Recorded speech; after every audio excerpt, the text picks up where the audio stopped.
প্রিয় শোকানো তলে কত প্রাণ হলো অশ্রু জলে যত বিপ্লবী বন্ধুর রক্তের বন্দিশালার ওই সে কত ভাঙা যত বিপ্লবী বন্ধু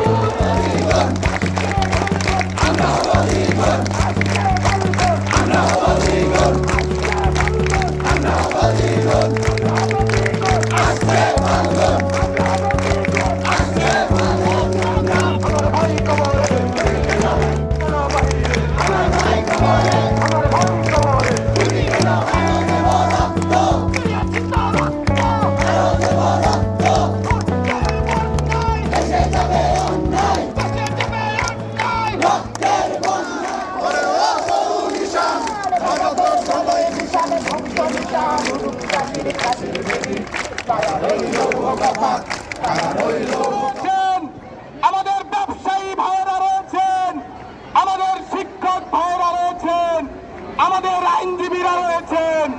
সেই জায়গায় শিক্ষার্থীদের আজকে ভয় পাওয়ার কোনো সুযোগ নেই। আমরা কোটা সংস্কার আন্দোলনে স্লোগান দিয়েছিলাম, ভয় পাও তবে তুমি শেষ, যদি তুমি ঘুরে দাঁড়াও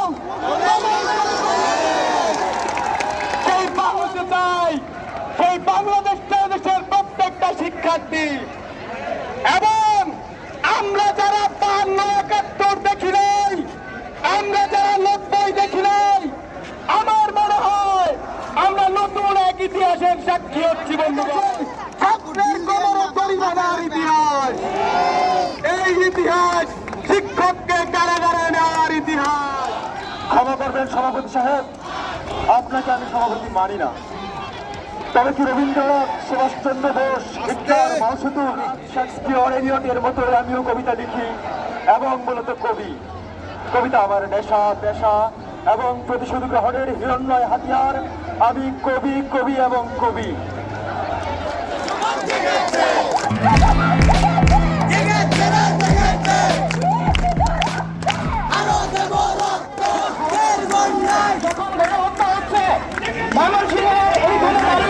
মানুষের শিল্পী, সাহিত্যিক, বুদ্ধিজীবী এবং কোন সমাজের পক্ষ থেকে আমরা সংবিধানের সঙ্গে একাত্মতা পোষণ করছি।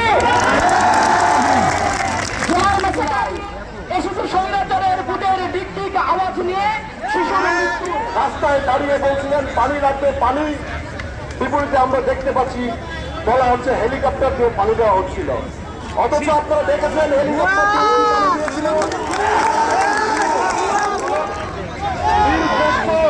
বীর শহীদের রক্ত যিনি নিজ হাতে নামিয়ে তার রক্তের প্রতিশোধ নেওয়ার জন্য রাস্তায় নেমে আসে, তারাই তো হিরো। যেমন শাসকের রক্ত চক্ষুর সামনে টান টান করে বলে যে আমরা অন্যায়ের বিরুদ্ধে আছি, আমরা আমার ভাইয়ের হত্যার প্রতিশোধ নেওয়ার জন্য আছি, তারাই তো হিরো। আজকের সময়কালে মানি সিংহের কবি সাহিত্যিক বাংলাদেশের কবিদের পক্ষ থেকে আমি আপনাদের অনুরোধ জানাচ্ছি, আমি আপনাদের সঙ্গে সংহতি প্রকাশ করছি। আমি একটা কবিতা পাঠ করছি। এই ছবিটা বড় চেনা চেনা, আবু সাইদের মুখ, প্রসারিত ভাষার মান, একুশে সংগ্রাম সংগ্রাম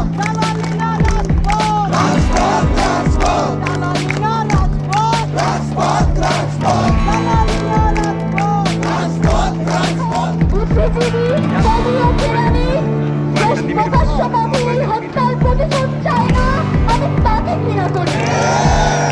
আমার